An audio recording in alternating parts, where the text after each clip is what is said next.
Good morning, good afternoon, or good evening to everyone present. It's a privilege to be hosting another Kumi Now session. Today we'll be focusing on the city of Gaza. We'll be praying for the peace and acting to ensure peace and justice for the city of Gaza. And we've invited a Palestinian theologian who is from that city to share with us a bit about the city and a bit about what he's working on right now within Palestinian theology. Before I introduce the special speaker, let me just remind everyone of some housekeeping rules. This session is recorded live on Facebook and also recorded to our Zoom stream. So if you choose to remain anonymous, please do so now or turn off your cameras now before we start the session. Please remain muted throughout the conversation, and any questions, please post them on the chat and I'll try my best to ask them towards our speaker. With that being said, let's introduce our speaker. So our speaker today is Yusuf Al-Khoury from Gaza, born and raised there. Yusuf, in 2011, completed a BA in Biblical Studies at the Bethlehem Bible College, then went on to the States to do an MDiv, and is now currently in the final part of his PhD in the Free University in Amsterdam. And also Yusuf lectures at the Bethlehem Bible College currently, is active within the Kufi and Salib group, and writes theology and teaches it. So Yusuf, welcome to Kumi Now. Thank you, Samuel. Thank you, everyone, for having me. It's a pleasure to join you today. Maybe just first off, before we get into some of your work, could you maybe speak a bit about your origins from Gaza? How was it like growing up there? What's the current situation now? Yes, thank you. This is very important. My name is Yusuf Al-Khoury. I was born in Gaza, and I grew up in the city, actually in the old part of the city of Gaza. When people ask me about my childhood, I went to an Orthodox church. I was an altar boy at the Greek Orthodox Church in Gaza, and I attended a Catholic school. And weekends I went to the evangelical church service. And so I grew up surrounded with this diverse forms of Christianity and traditions in Gaza in the early 1990s. My family comes from a long heritage in the Greek Orthodox Church. When people ask me about how long and how far that heritage goes, I tell them that my bedroom in Gaza City was built around the 4th and the 5th century. So it's that old. My family still carries on with holding to the Orthodox faith and heritage. I left Gaza in 2007. I attended Bethlehem Bible College, and since I got married in 2011, I also remain in Gaza with, of course, a few years in the States for my master's, and now in the Netherlands for my doctorate. Growing up in Gaza as a Christian Palestinian, of course, for you who are familiar, that the majority of the Palestinian population, particularly in Gaza, is Muslim. The numbers nowadays is around 2.1 million Muslim, and less than 700 or 800 Christians live in Gaza. Of course, there were some challenges living as a Christian in Gaza and maintaining that identity. But of course, as I always describe it, it was something negotiated with my Palestinian Muslim brothers and sisters. I think we all shared the major burden of the Israeli colonialism and we had to deal and navigate life through it all. I left Gaza in 2007, which means that I experienced at least one war that I remember, or Israeli aggression on Gaza. My family is still there, and they live in Gaza City, and they still have to deal with the Israeli aggression almost on a daily basis. A lot of what you said, I think, resonates to many Palestinians and the Orthodox, Catholic, evangelical, Protestant, all that mix is very characteristic of Palestinian Christianity. And of course, a lot of people think there's no Christians in Palestine, especially in Gaza, which most of the images from Gaza are Hamas, are militant Islam. But the reality of Christians in Gaza is something that A, people don't know, and B, are probably, for those who are aware of Palestinian Christianity in general, are not aware of. So what is the reality for Palestinian Christians in Gaza currently? I think you mentioned something that is very important. When people think that Gaza has no Christian population, this needs to be reminded that Christianity started in Gaza from the first century, and the first church was built around the end of the fourth century, the first official church in Gaza. So Christianity has been alive and a vital part of Palestinian society in Gaza for at least the last 2,000 years. Okay.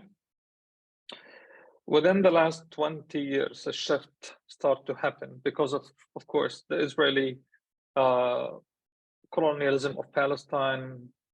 And in the last 16 or 17 years after the Israeli blockade around Gaza, the number of Christians who live in Gaza has started to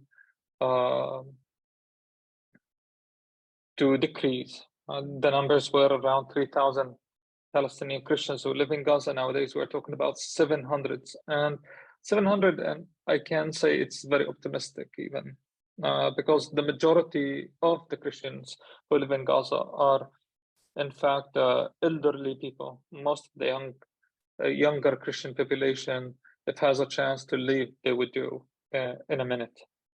And it happens almost on a daily basis where you hear a story of younger people are leaving to Canada, to the States, or to Europe. So the condition of Palestinian Christians in Gaza is very difficult, but it's not more difficult than the rest of the Palestinians who live in Gaza. That's something that needs to be highlighted. I think Christian Palestinians in Gaza are well supported by the church. And in fact, they've been even striving to support their Muslim neighbors.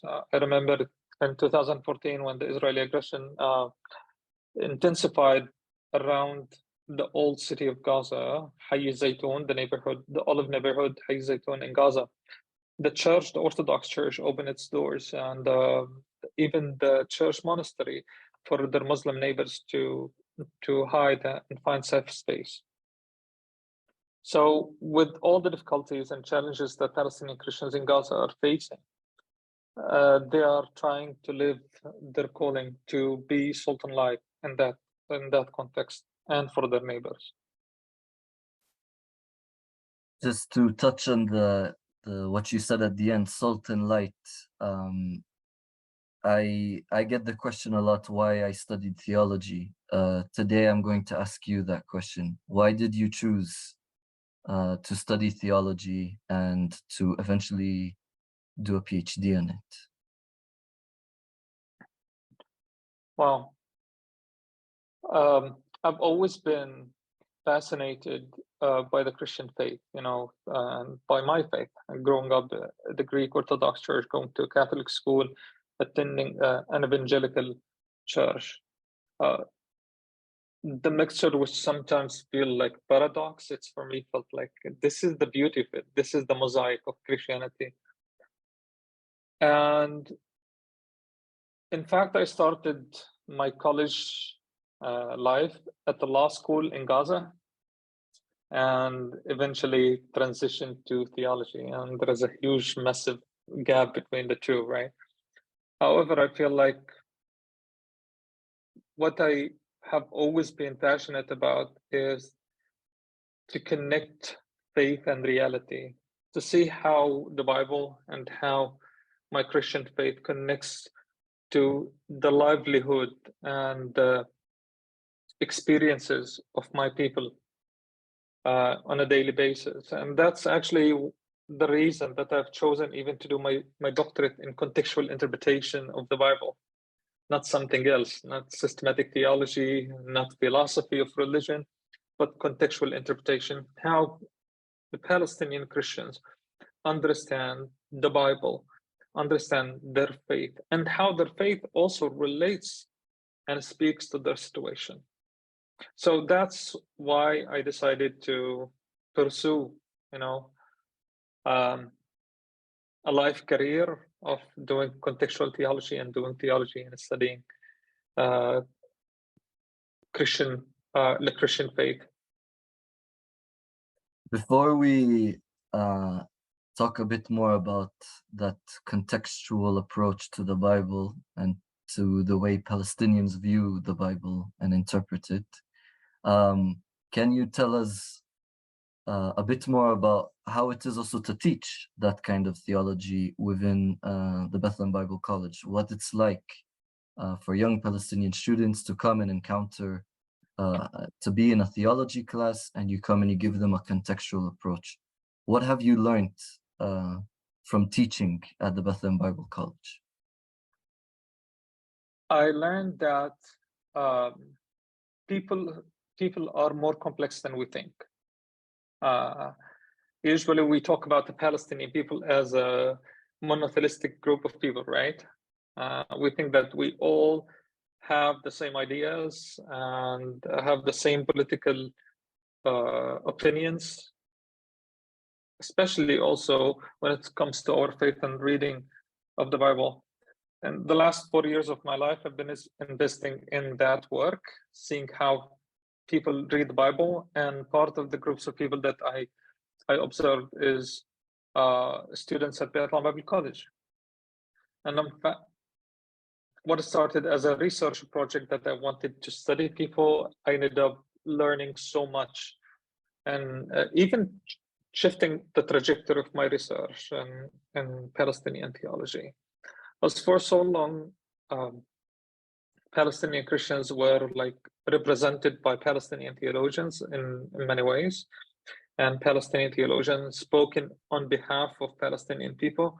But what I've learned throughout my experience is it's very important to speak with people, to do theology with people. So I found out that actually Palestinian Christians can help me understand, even, as someone who studied theology, and that's my professional career, is I still can learn from ordinary people who are, some of them are still churchgoers, others have abandoned the church for a couple of years, but still committed to their faith. So what I've seen at the Bethlehem Bible College, that these students come from different traditions who still struggle with their faith or committed to it, have a lot to teach us as theologians, but also to teach the Christian church in general. You can question then why are we considering a theologian a theologian? What is that image, and how problematic it is, and does it separate it? Does the theologian separate himself or herself from the people? Should it be done in a different way? It raises some interesting questions. But I'd like to focus now on the contextual part of Palestinian theology. What exactly is a contextual Palestinian theological perspective, an approach to the Bible from your perspective?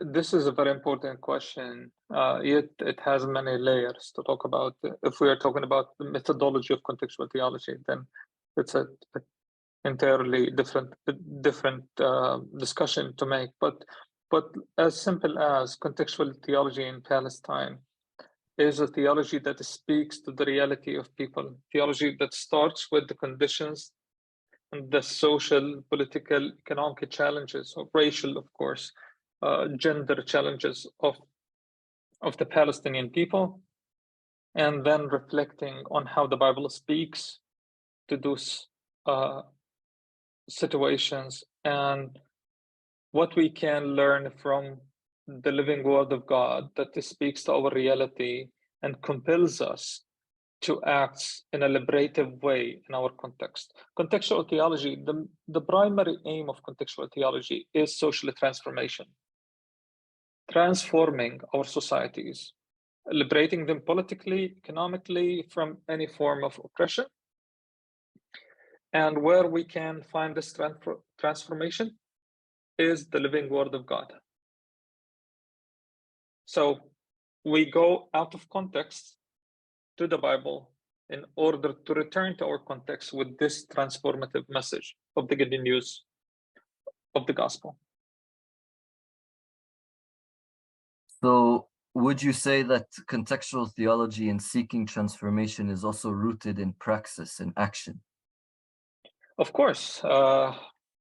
Maybe I need to clarify a very important point here.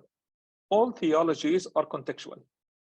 There is no theology that's beyond context. The West, especially Western academia, has claimed for so long superiority, objectivity, and supremacy, universal knowledge. And that's not true. Even theology, systematic theology that's been done in the West was done in context, mostly white middle-aged men who wrote the theology. That doesn't communicate well with Palestinians, Asians, Africans. It only represents the West in a particular era. So all theology is contextual. Let's make this very clear. I think theology without transformation needs to be reconsidered.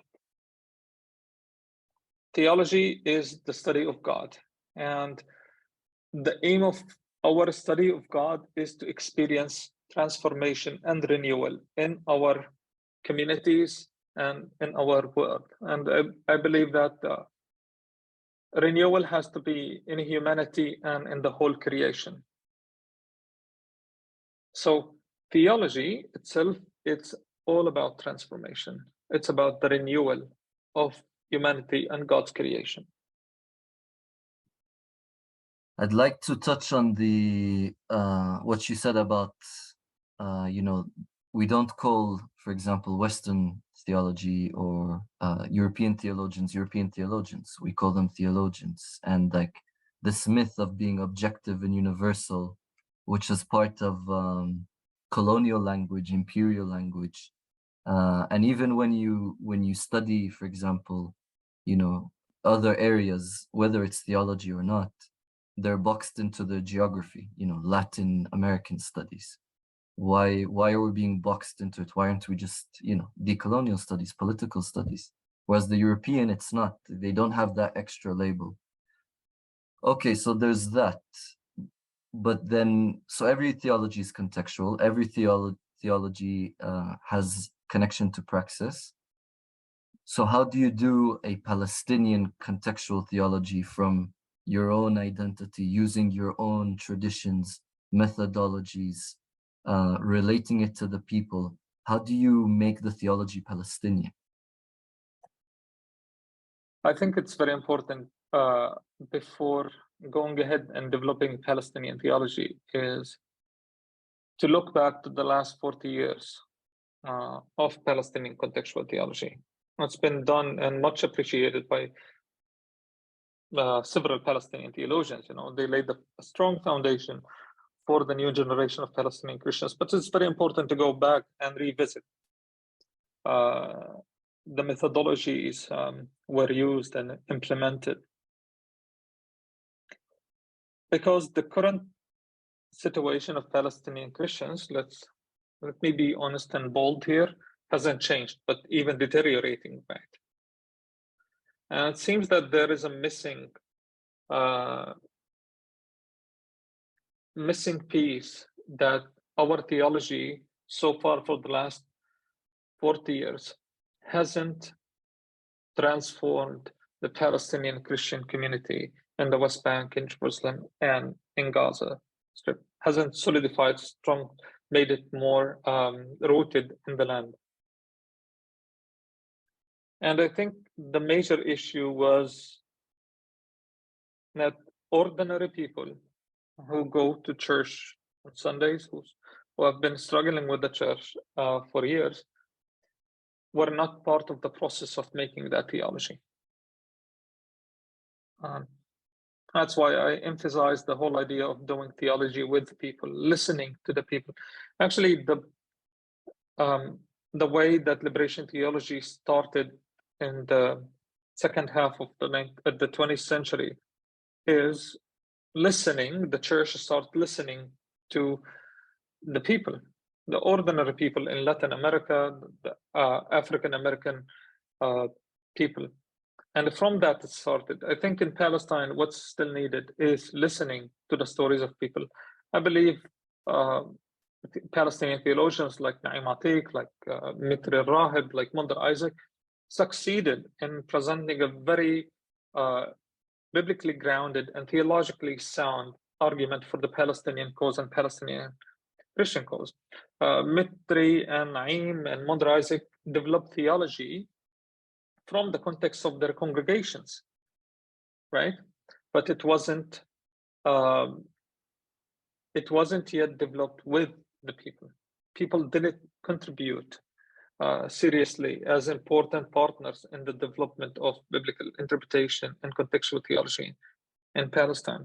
That's why I say that it's very important to go back in order to move forward, to see where we have fallen short, in order to strengthen, in order to build on the Palestinian contextual theology. I give, for example, one important point.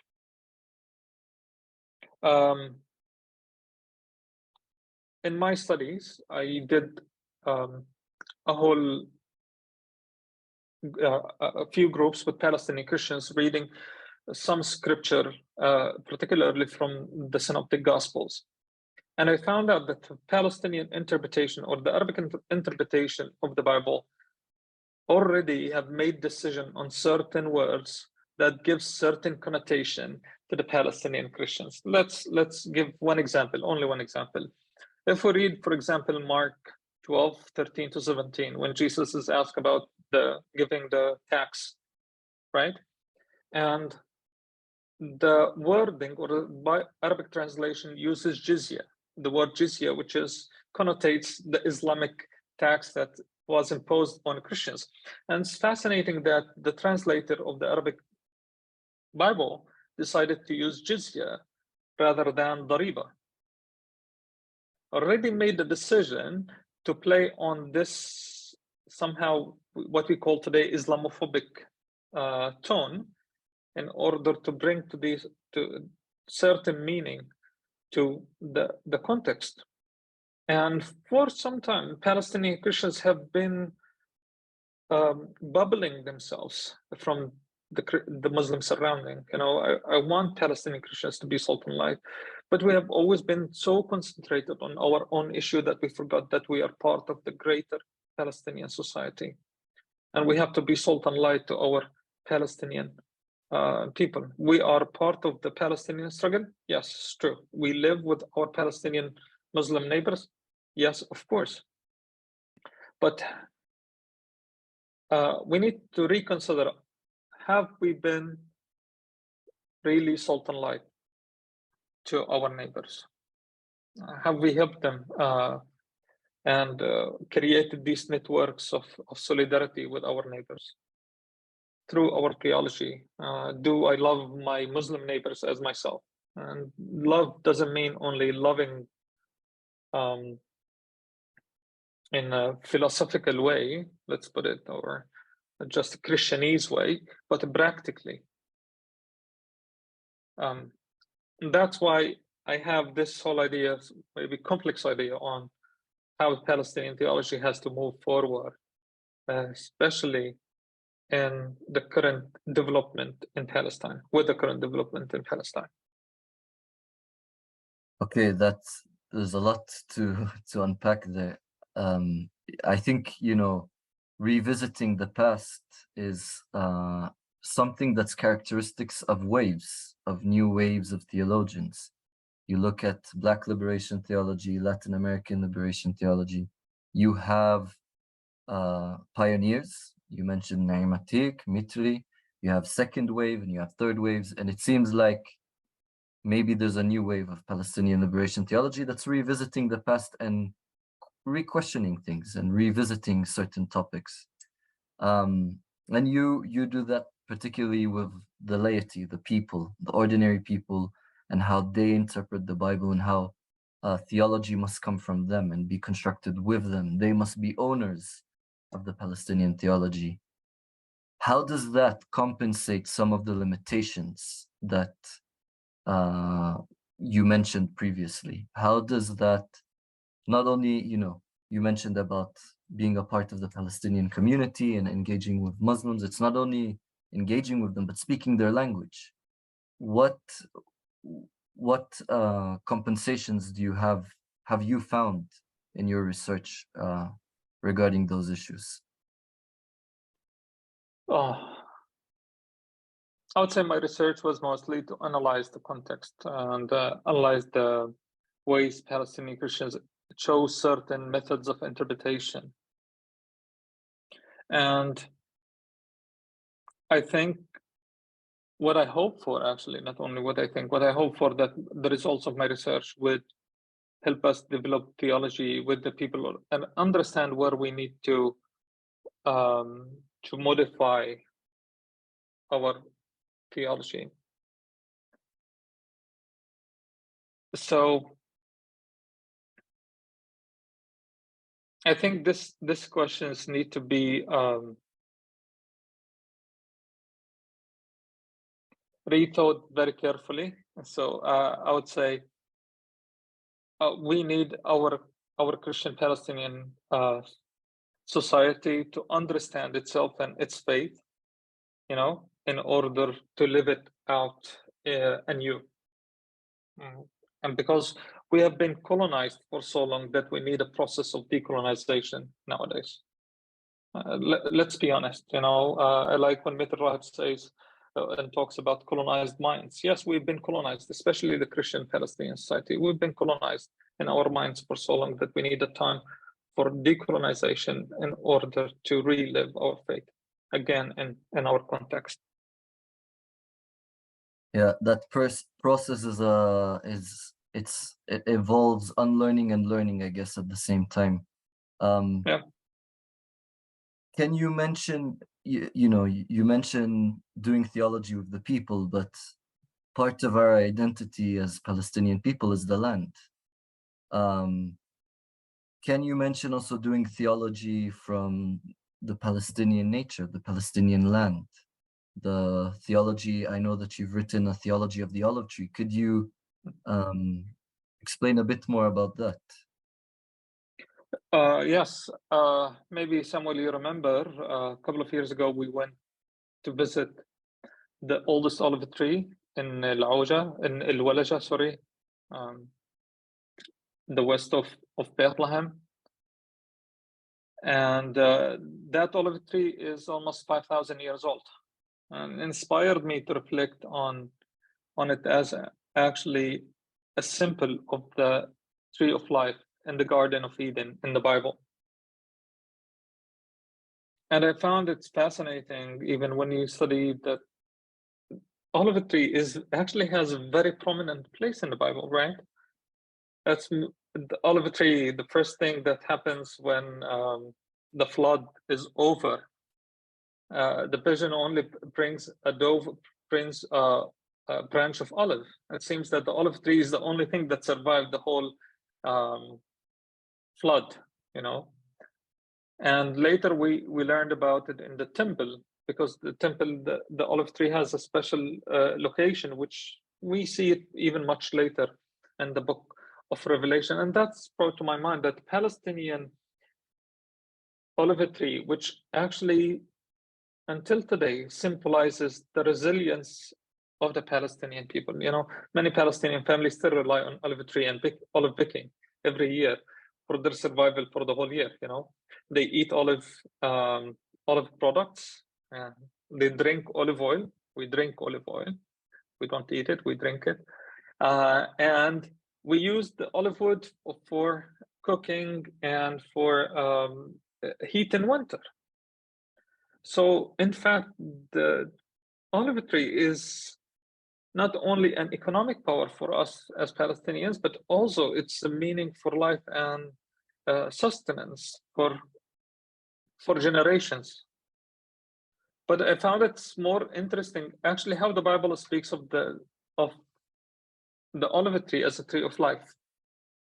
The tree of life that is actually remains in the Garden of Eden in the book of Revelation. It seems that the whole creation is now experiencing transformation, but the only tree that is mentioned is olive tree, which tells you a lot. It tells you about the sumud, the steadfastness of the olive tree, which represents the steadfastness of Palestinians who remain in this land after 3,000 years of constant occupation and colonialism. Yeah, interesting. It's so interesting, involving it with ecology and the Palestinian land, and there's so many lessons from the olive tree. How is your positionality as someone who, is from Gaza, was raised there? Most Palestinian theologians are not from Gaza. How does that affect the way you approach Palestinian theology, your context? And how do you also address that? You talked about the churches in Gaza. Could you also speak about what's the role of the churches in Gaza and in the Palestinian society in general? So could you touch on those two topics? Yes, doing theology from the Gazan context is uncommon. I have heard very little of Palestinian theologians who did develop theology out of Gaza, because Gaza is not seen as a separate part of Palestine. It's an integral part, and the cause of Palestine is part of the whole. Cause of Gaza is part of the totality of the Palestinian cause. And I think I cannot separate it from what's really happening in Gaza in general.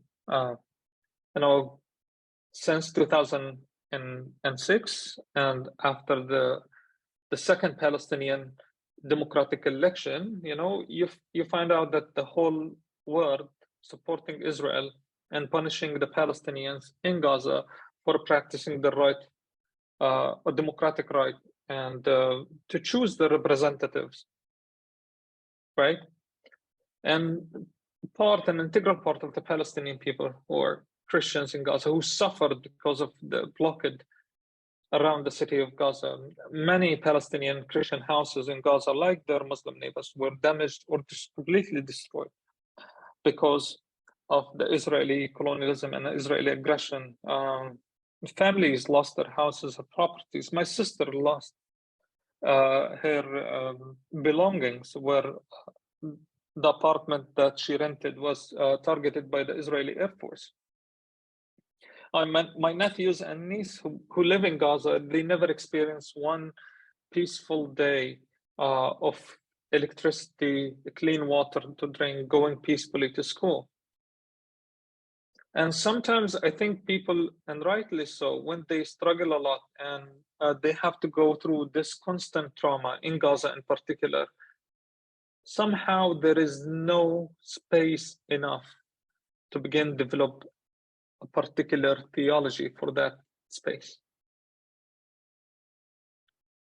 And I would second that, and rightly so. When you're like the Palestinian Christians in general, when in 1948 happened, as Naim Atiq and Saidar Daibis say, Palestinians didn't only experience humanitarian and identity nakbas, but also faith nakbas. It took us 40 years to start reflecting theologically on what happened in 1948. And I think this is what's happening currently in Gaza, because the Nakba remains lively and constantly happen almost day in, day out. When you hear that Israel is targeting civilians or targeting places in Gaza, and Gazan people are living, including Christians, are living under the Israeli siege. That's why I would say there is no separate theology out of Gaza, but there is part of the general Palestinian narrative. And also the uniqueness remains that it's still in constant trauma because of the Israeli colonialism. About the church in Gaza, the church in Gaza retreated to action rather than writing theology. Action that happens through supporting the Muslim and Christian families who suffered because of the Israeli aggression and attacks, and trying to make and provide safe spaces for those families. Last year, Tehran Bible College and the Chapter Society, the humanitarian arm of the Bible College, and we worked together in order to create a playground for the Sunday school kids at the Greek Orthodox Church in Gaza. And I think that's the only theology we can do. We cannot go and lecture on people what theology is supposed to look like, and how we can develop theology. What we can do actually to live our theology out in that situation, that we help people to live and find joy in even small things. With that being said, there are many other challenges in Gaza within the Christian community, and I think one of the most critical ones is the denominational fragmentation.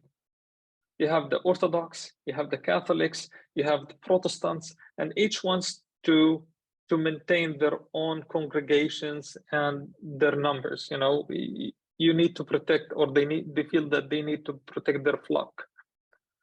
And what's really is more important, I believe, and I'm not in that position, I don't live in Gaza nowadays, but what I believe it's very important is finding unity instead of maintaining and enforcing the fragmentation. Fragmentation, that's a huge word. Even the way we discuss in our rhetoric, even supporters of Palestine, sometimes we talk about justice and liberation in a very fragmented way. And I like the point that you said that theology from Gaza is Palestinian theology, and it relates to the overall liberation of Palestinians in the context, because the blockade in Gaza, the occupation in the West Bank, the apartheid system overall is rooted within one paradigm, within one matrix. So it's important to speak as a unified voice. Having said that, I've never been to Gaza. I can't go. And you can go. You have family there. It's difficult to get there.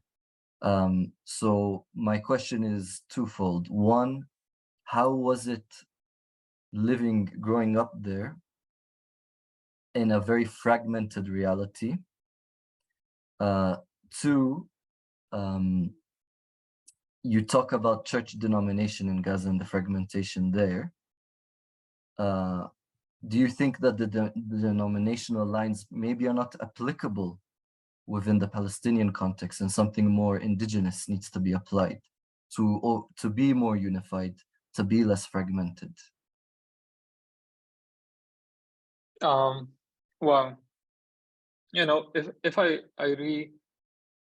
revisit my life in Gaza and the different aspects of it, we need to recognize that the complexity of the Palestinian society of Gaza, especially between the 1993, the signing of Oslo Accord, and up to 2005. This is very important. That's period where the PA was in full control of Gaza situation, where Palestinian Christians felt that they are prosperous and there is potential for peace, and they were very hopeful that the PA will succeed in achieving a peace agreement with the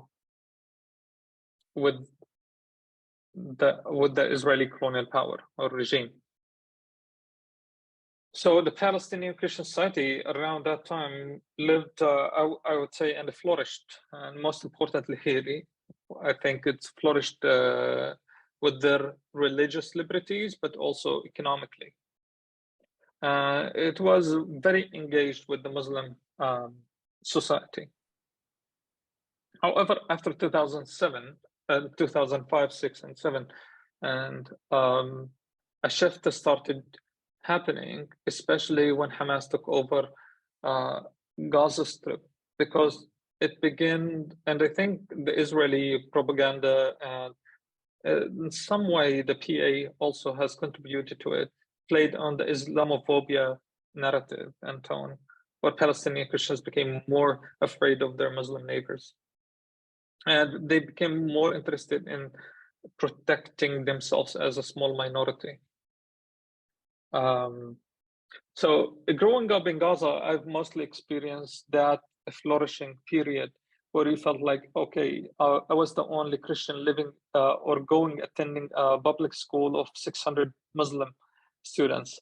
I attended Islamic studies classes and passed them with even A's. And I didn't feel like my Christian identity being threatened by attending those classes and learning the religion of Islam and even reciting Quran. However, after 2006 and 7, begins to feel this kind of fear. And I think we are responsible for that fear because we allowed it to sink in our minds and our hearts of our neighbors to some extent. But I've also touched part of it between 2005 and 2007, particularly when a radical Muslim group kidnapped and killed a Christian Palestinian. And since then, the fear of Islamic extremism has started to grow within the Palestinian Christian society, and there are more walls being built with the Palestinian Muslim community, the majority. And I think that the dwindling number of Palestinian Christians has contributed much to it, Sam and everyone. Let's be honest, when you are only 700 or 800 people among 2 million, you will feel this threatened always. Even if you go outside and you hear the mosques calling for prayers because you are 700, you think, oh, this is actually endangering my identity. So this is an important part, usually is overlooked. So what's really what has really happened in the last 15 years, drastically, it changed the tone and the narrative within the Palestinian Christian community in Gaza that needs to be revisited again and remind the Palestinian Christians in Gaza how their context was even before the Israeli blockade in 2006 and 2007. And of course, the current situation in Gaza is inhumane. The United Nations actually envisioned that Gaza will become inhabitable by 2022, and you still have a flourishing Gazan community living now in 2023, despite the fact that only Palestinians in Gaza and Palestinian Christians get only 6 to 8 hours of electricity every 24 hours. The unemployment rate is hitting almost 60%, and 95% of the water is undrinkable, and all of these challenges. But still, you have a Palestinian vibrant community, and you have a small minority in Gaza that still want to protect itself and remain in their hometown that their families been there for years. I missed your second part, Sam. Can you remind me of it? It was about the church, but you don't have to answer it. And also, you can if you would like, but I'd like to ask you some questions from the chat, and I invite all those who want to ask a question, want to know more, to ask in the chat. So, Palestinian theology, it's contextual, it's liberative, there's a question: how does Palestinian theology help with the medical realities of Israeli blockade and aggression? How you as a Palestinian theologian address that issue? A medical issue, right? How does, I think it's how you're addressing the context and the oppression, and what ways of liberation would you suggest you address? Wow. Yes, I think this is a very critical question, especially it's been long neglected. I believe that liberation has to be holistic, theologically holistic. We are not only about to liberate our faith and land from the Bible, to liberate even human, our Palestinian, ourselves from the mental, physical, emotional oppression that we've been experiencing for the last 75 years or even longer. And I think Palestinian liberation theology, re-envisioning Palestinian liberation theology has to be holistic. How liberation theology can speak to the mental and trauma issues that Palestinian kids and Palestinian Christian kids are experiencing because of the Israel oppression. That's a very important question that I've never thought of. And so thank you. Actually, it's important for my nephews and niece who live in Gaza, or the oldest is 12 years old, and their classmates and the rest of the Christian children of Gaza can find peace and healing from the Bible and their faith within the walls of the church or the Christian community in general, and how the church can be a catalyst of healing, not only for faith, but also for the societal issues that comes, of course, with health, mental, physical, and emotional health issues. Yeah, that's interesting. I believe you said that there's 700 Palestinian Christians remaining in Gaza, around that number. Are you foreseeing a decline in the demography within Christians in Gaza? And there's someone in the chat is saying, can you say something about Gaza, the situation of Gaza YMCA, if you're familiar with that?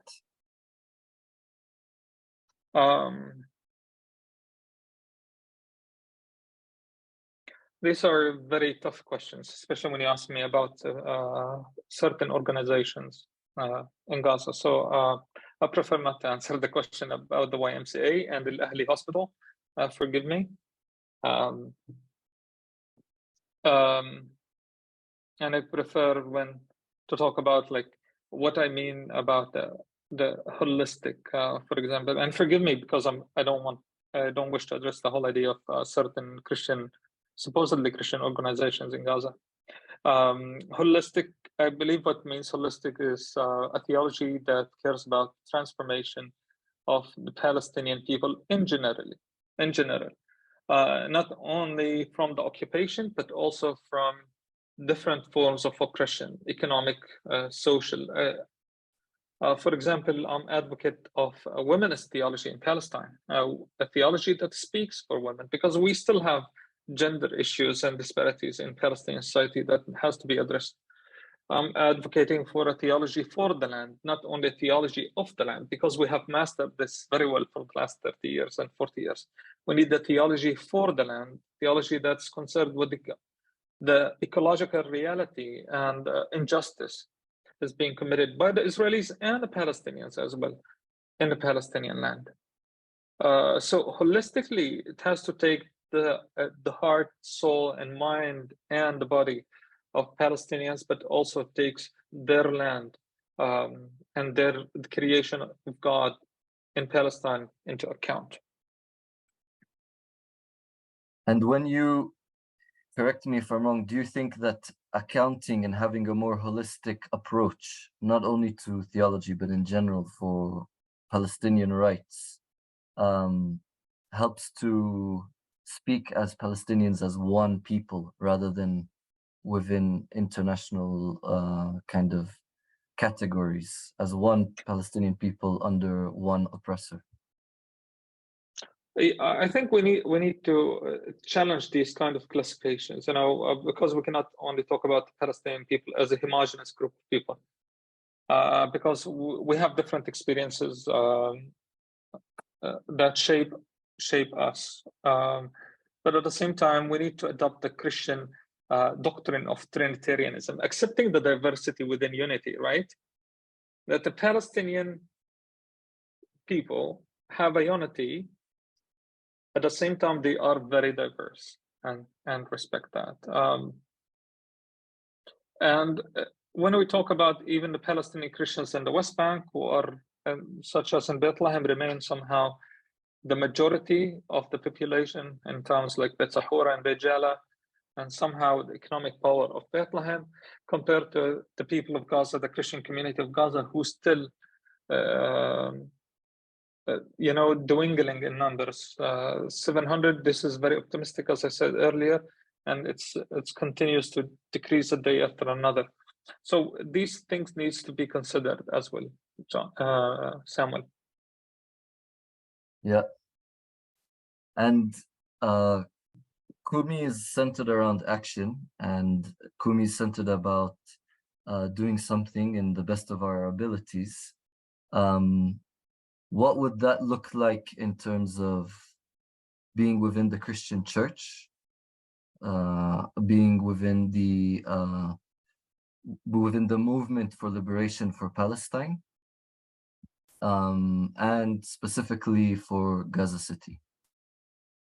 Can you elaborate a little bit on that, Sam? So what would be your recommendations? What do you suggest in terms of how can we be in solidarity within worldwide, within the Christian church, with Palestine? How can the Christian church be more in solidarity with Palestine? How can the Palestinian movement and the movement for human rights for Palestinians specifically address the needs for Gaza City? Something comes to mind, that we need to be prophetically incarnative and holistic. What I mean by that, because these are three important words.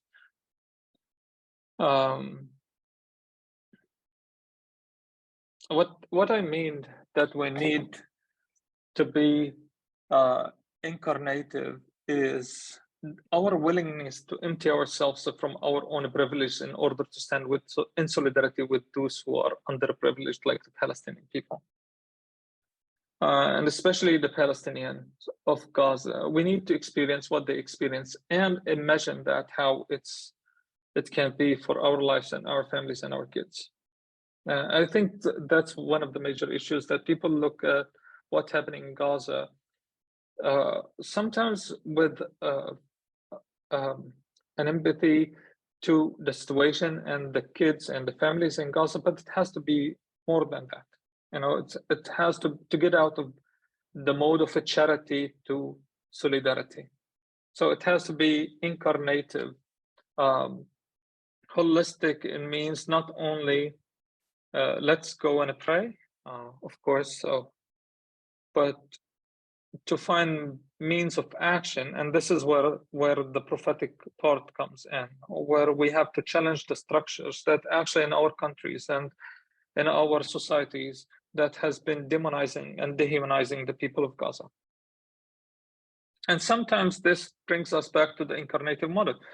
The incarnative model where we have to empty ourselves from our privilege. I know that I'm losing something, some privilege in my own society, because I'm standing on the edge. I'm being a prophetic voice and speaking out against the waves that of government, of people who support the Israeli colonialism of the Palestinian land. So I'm emptying myself from all that privilege in order to stand in solidarity with the Palestinian people. I'm willing to offer that sacrifice, and that's what I mean by being prophetically incarnative and holistic. By taking the prophetic voice, speaking out, and doing it not only by words, but also in action. Willing to sacrifice my own privilege in order to liberate the Palestinian people or contribute to the liberation of the Palestinian people holistically. Amen. Yusuf, thank you so much for your wisdom and for the discussion today and allowing us to have a bit of a glimpse into the reality of Palestinian Christianity in Gaza, a new Palestinian theologian, lessons to be learned by revisiting the past. So thank you very much. And for all our Kumi attendees, thank you for attending another session. Next week, we'll be focusing on Bedouin rights. So stay tuned to that. Stay tuned to the newsletter. Feel free to share this video chat, this webinar that we had with Yusuf. And with that, I will say to everyone goodbye. Thank you for attending and God bless.